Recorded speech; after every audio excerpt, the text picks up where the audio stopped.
Today I want to talk about using critical thinking skills, analyzing your current situation, and patience. Okay? So, when I ran my food and beverage in-store demo company back in New York City, I worked with a particular brand who was not selling too well at Whole Foods Market.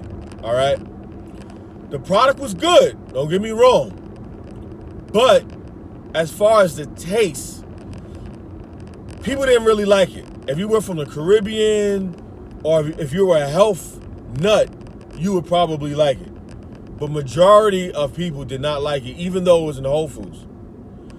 So my team and I, every time we went to do an in-store demo and giving out samples, we jot down exactly what the customers were saying so we can have a focus group going on, right?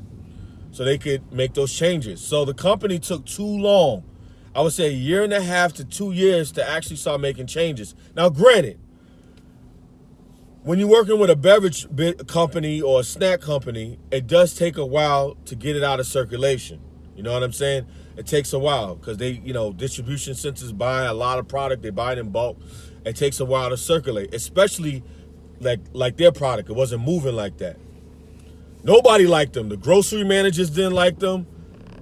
No one, because it wasn't selling. And I wound up losing some of their business because of that. But I wound up mending that relationship. Learned a valuable lesson when it comes to working with companies that don't sell and when the grocery managers don't like them.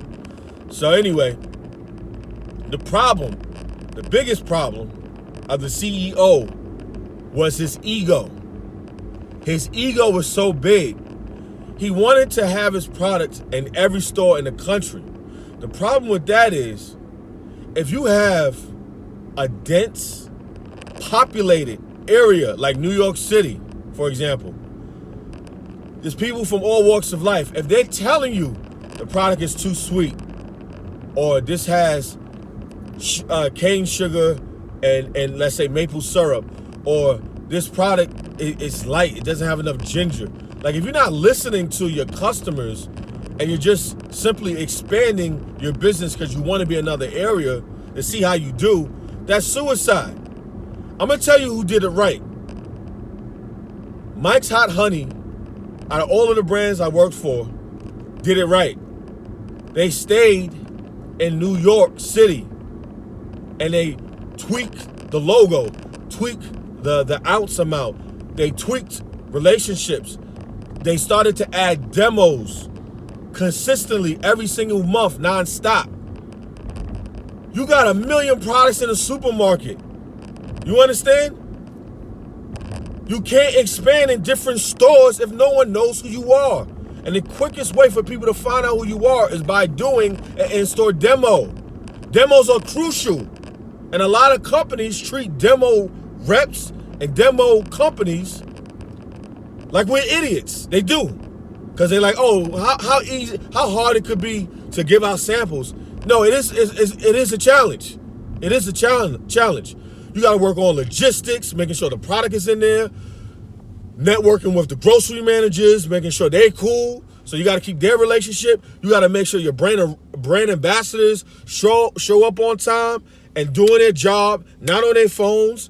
You got to make sure the products are stocked. You got to make sure there's a lot of stuff that goes into in-store demos.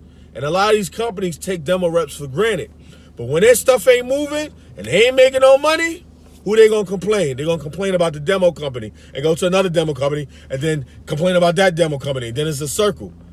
You see what I'm saying? So that's why I created Get Silly, to help the course, to make that cost effective for vendors. We got the tags, the QR coded tags. Now you can still do demos, but if someone wants to speak to someone, a product expert in the store, they can. So that's why I got Get Silly. And plus we do social media management, SEO, content creation, and other stuff as well. You can see me at get-sili.com. get-sili.com.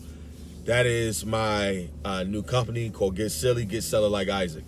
So I just want to talk about that, okay? I know I kind of expanded into the business side, and hopefully you guys enjoy that, you like that. some of my followers that's trying to start a business. But the point is that the story was the company that I was working with, they weren't patient.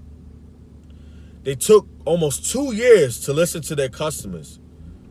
When you're in business, you got to listen to your customers, especially if different customers are saying the same exact thing. If you wait too long, it's going to be too late.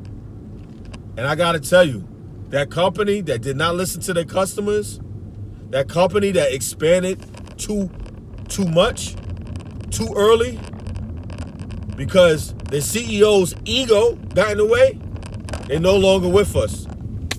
Gone, just like that. On the other hand, the other company that was patient, listening to customers, building relationships, networking, taking their time to speak to the high-level person to the low-level person, treating everybody with respect, and successful now, got their own restaurant at Madison Square Garden, then every pizza shop in New York City. Now they expand into different places, to Vegas, to Midwest, to California, because now they got a name. They went to flea markets and farmers markets. Now they got a name. They did it smart, period. So be patient. Don't let your ego get in the way, all right? That's the lesson. Be patient. Don't let your ego get in the way. And listen to the street. Keep your ear in the street. See what people are saying about your products. Why they like it, why they dislike it, why they prefer another brand over yours. That's how you're gonna win. All right? I love y'all. Keep your head up and your eyes open, baby.